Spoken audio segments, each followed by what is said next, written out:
Good morning. Welcome to Freeway Bible Study. Today, Genesis 24, Isaac and Rebekah. My name is Kurt.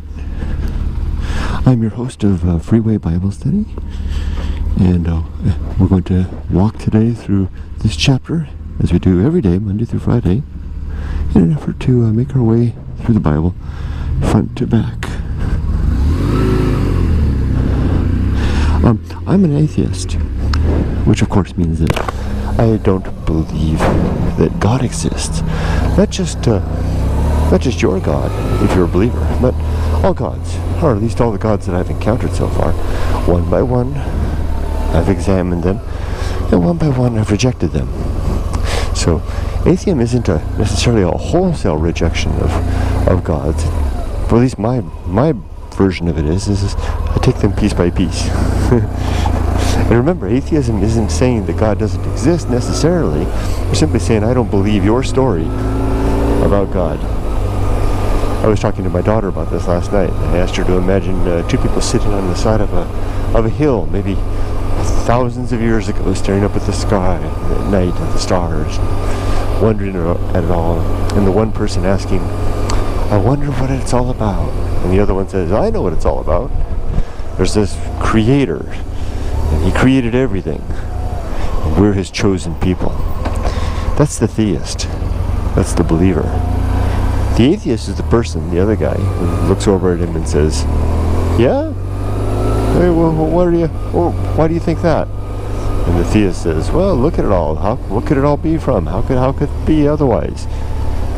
I don't know. Maybe it just is. Or maybe we just don't know enough yet. The other person says, you need faith. Faith is what you need. And the atheist, finally, revealing their atheism, says, I don't believe it. And what's simply in that one statement right there is all of what atheism is all about. Saying, I don't believe you.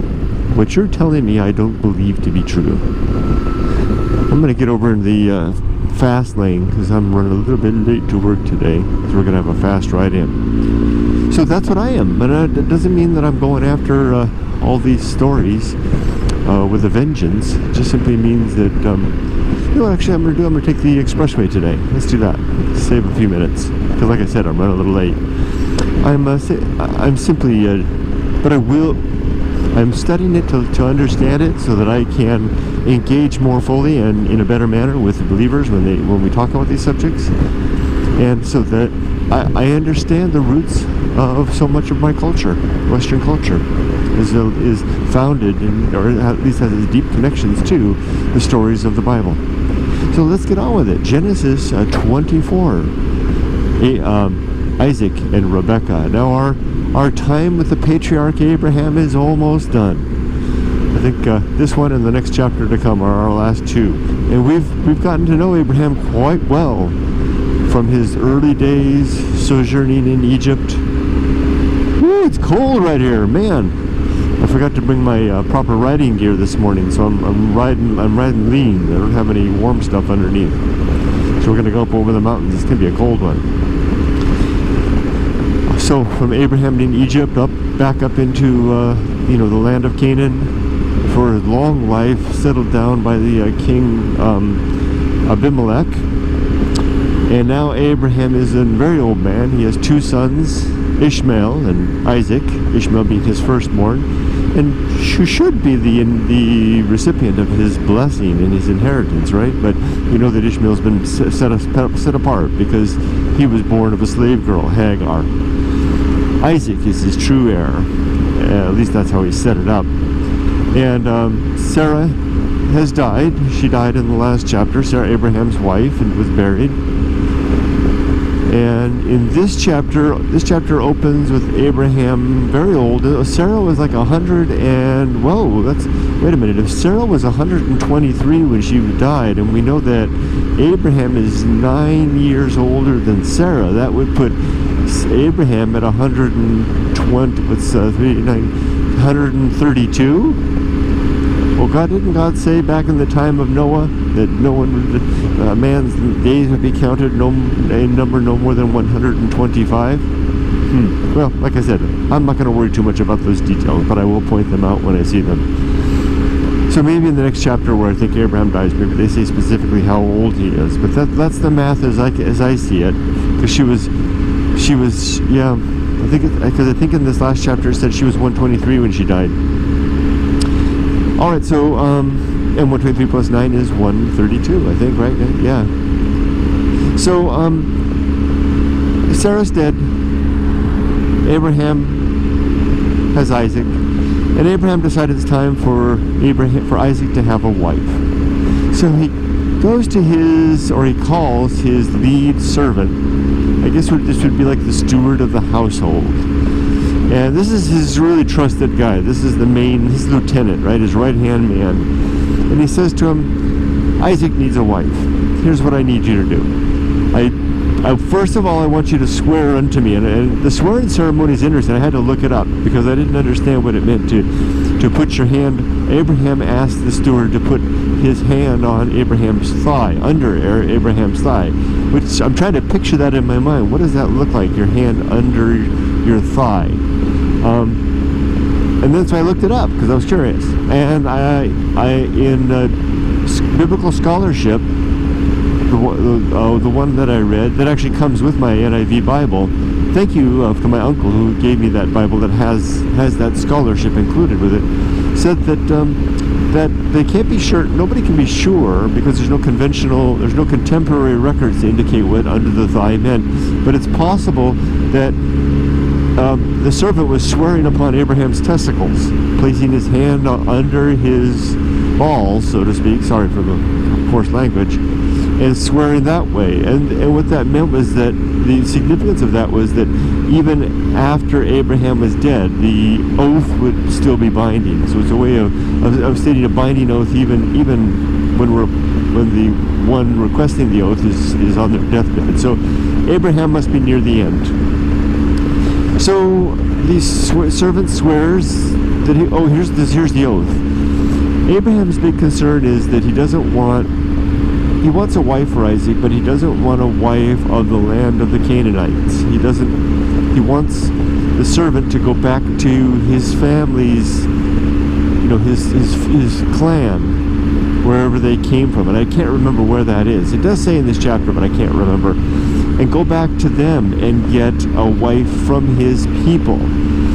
And again, the scholarship that included with the Bible indicates that that's because back in those days it was very important for two reasons. One, for the more cultural reason, to make sure that the wealth and property of the household stayed within the family. You don't want to be spreading it all around, so you keep it in the family, so to speak. So he'd like to get maybe a cousin for Isaac.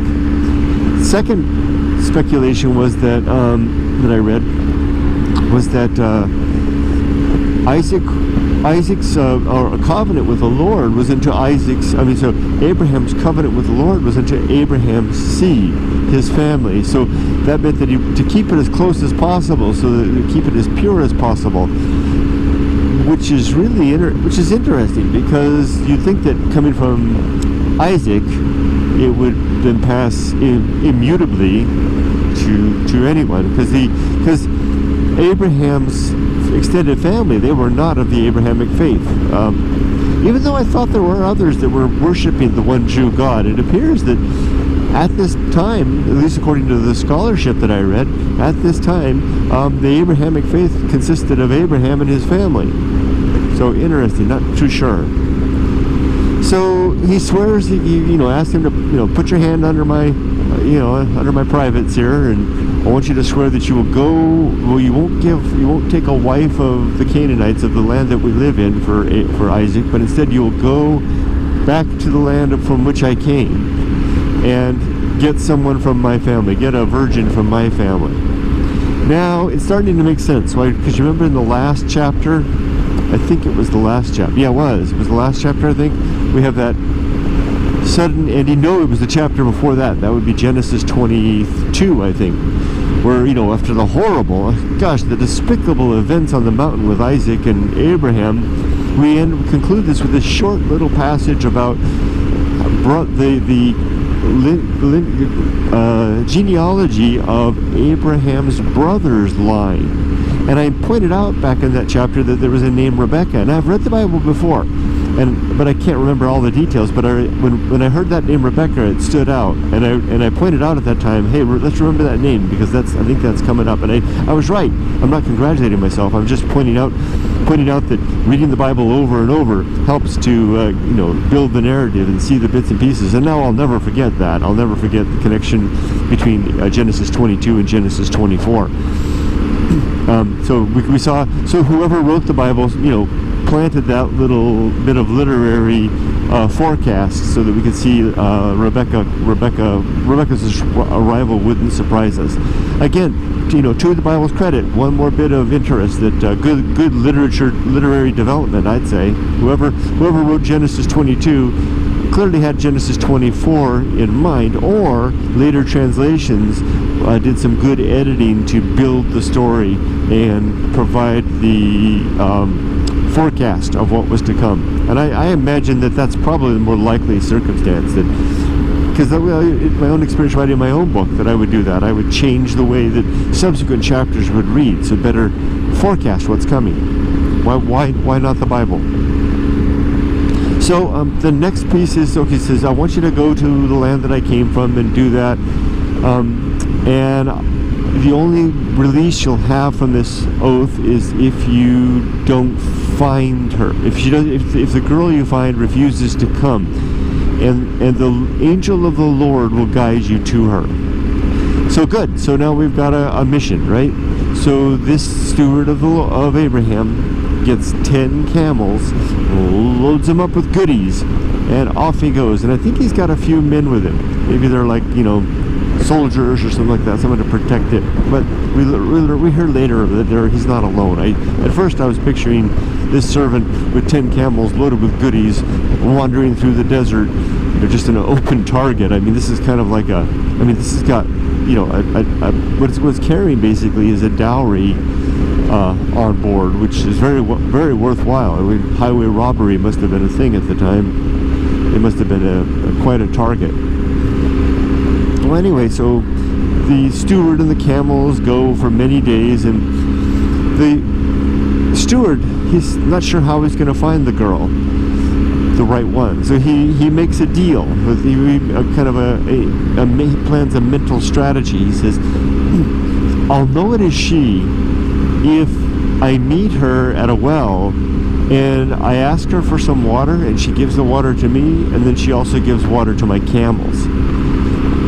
And again, that same scholarship that I was reading, because I actually find it quite useful. It said that at that time in Mesopotamia, it was very common to use oracles to forecast events, and that the oracles basically gave yes/no answers, kind of like a magic 8-ball, but even simpler than a magic 8-ball. And one thing you would do is you would, like for example, cut open the guts of an animal and splay them out, reading the intestines, and the intestines would give you a yes or a no. Gosh, I don't know how you get that, but that's the way it works. So imagine this steward. He's at the well, and he's got to know is she the one. Now he can't take the time to split open an animal and kill a camel right there on the spot and look at the intestines. So he devises a yes and no circumstance in his mind, whereby the gesture of offering water to the camel which is an extraordinary thing, right? Because that's a lot of work. Carrying up lots of water. Camels can drink a lot of water. So it's one thing for her to dip her bucket down into the well and pull up the water for the servant. It's another thing to do that repeatedly over and over and carry the water over to the trough for the camels to drink from. That's an extraordinary thing. Yeah, I would agree too. So he says that if that extraordinary thing happens, then that's an omen, that's a sign, that's like an oracle signal of a yes. If it doesn't happen, then that's a no. So guess what happens? He comes to a well.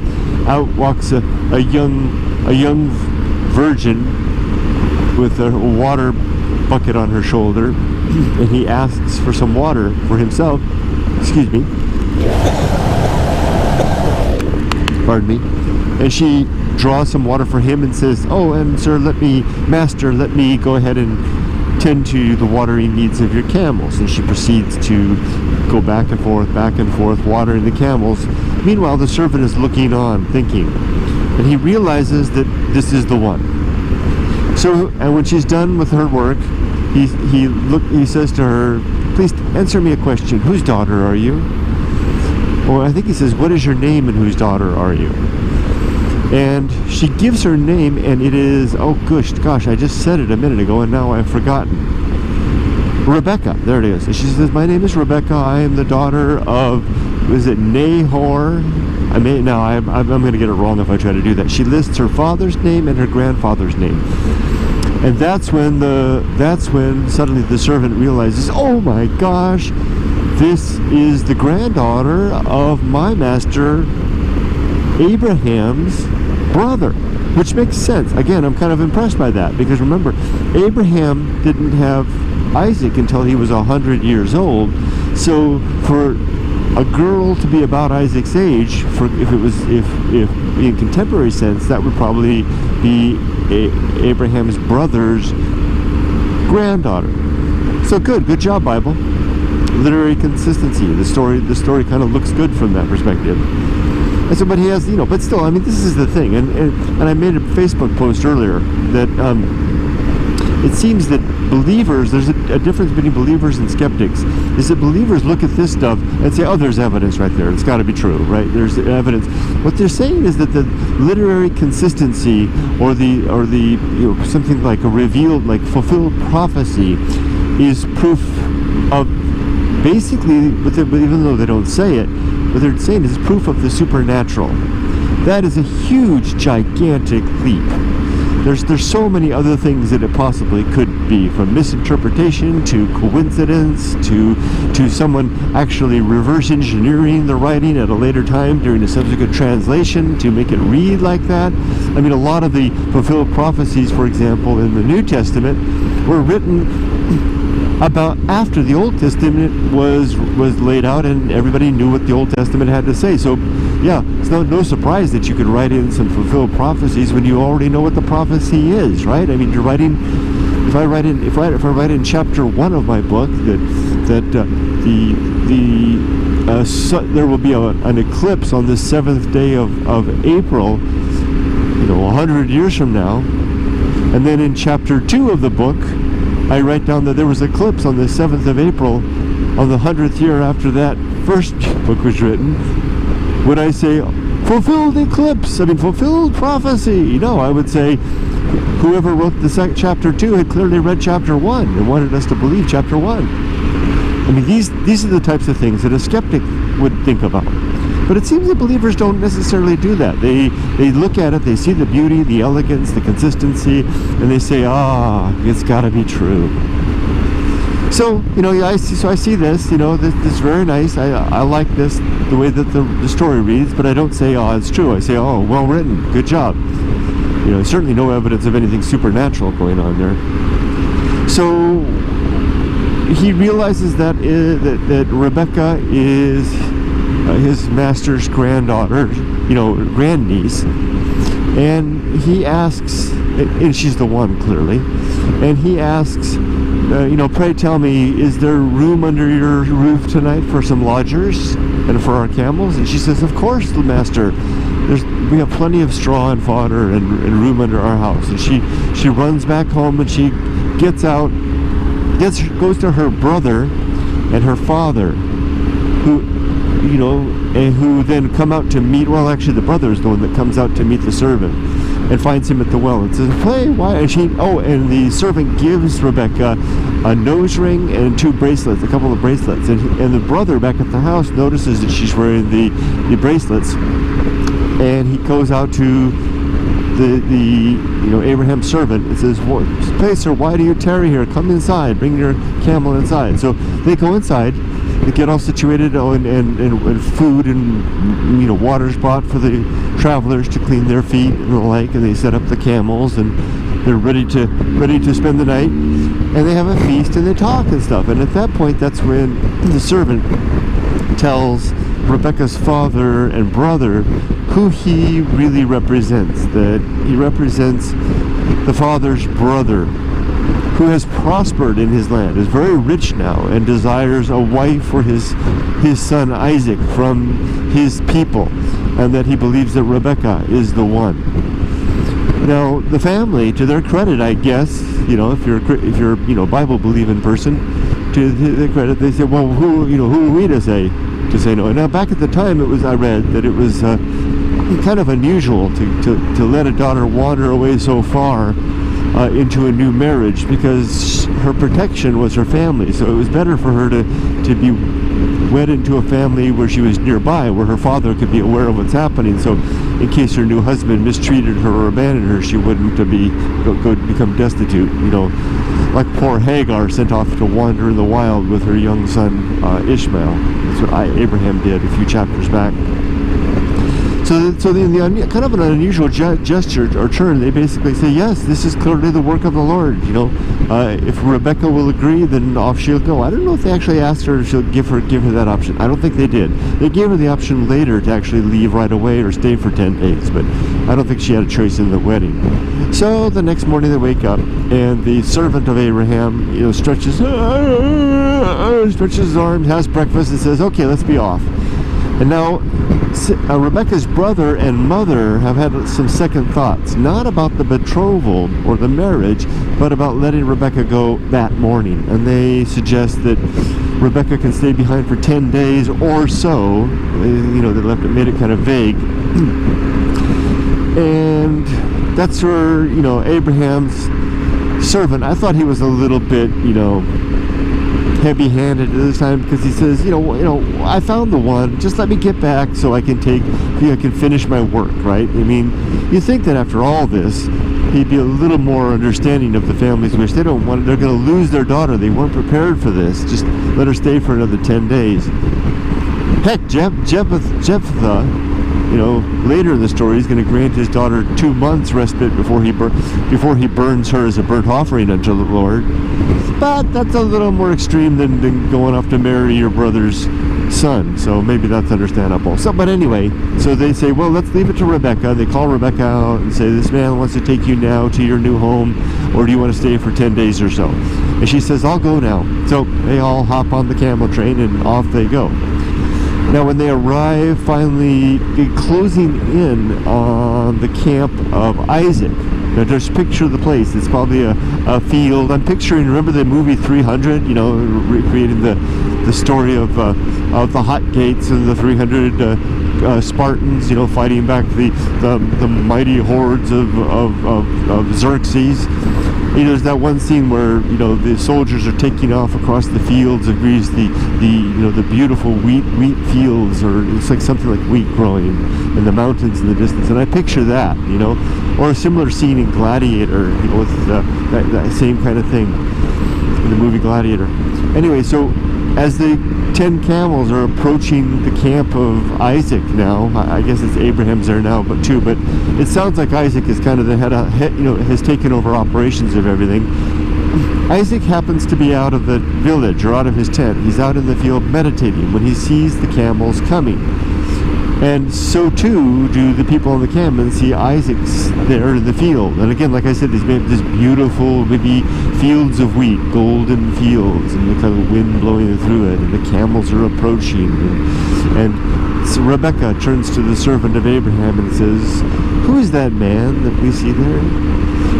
And the servant says, that is our master. And Rebekah then grabs her veil, covers probably her face and her hair, as was the custom at the time, and descends down off of her camel and goes out to meet Isaac, her master and her husband to be. And when Isaac meets her, he greets her and he takes her to the tent of his mother, which is Sarah, which has stood empty since Sarah's death. Sarah, of course, is the mistress of the household of Abraham. And by taking Rebekah into Sarah, you are my brother! Don't ride so fast, dude. You're gonna get hurt. Giving us all a bad name, too. Anyway, so as he takes, boy, I talk about a storytelling break. You know, the scratch the record across it up. You know, I was just building the whole scene up for that, and I interjected that. Sorry about that. So back to it. Let's just set the music. Dun, dun, dun, dun. Isaac is walking with Rebekah through these golden fields towards his mother's tent, which has stood empty since Sarah's death. And as they approach, and Rebekah is very beautiful and fair, and he's quite pleased. And Rebekah is, you know, enamored of Isaac's handsome physique. It's quite nice. They're clearly, their first impressions are good. And as they reach the tent, Isaac unfastens the door to the tent, the flap maybe, opens it up, and welcomes Rebekah into the tent. And as she enters the tent, this is where the scene closes, and we realize that Rebekah will now be the mistress of not just Abraham's camp, but soon Isaac's camp, Isaac's wife, and a loyal companion to him in his days, in taking up on the mantle of the patriarchs. And it closes, this chapter closes with a final mention that they will serve each other well and love, that Isaac will love Rebekah, and they will have a good life. If ever there's been they lived ever happily ever after ending, this is the one, maybe the original one. And that's it. That's the end of the chapter. So good. So not a lot of, you know, existential commentary. That sounds weird. I want to know what existential commentary is, or commentaries on existential issues, it might be a better way to say it, or contradictions or anything like that. I did notice that the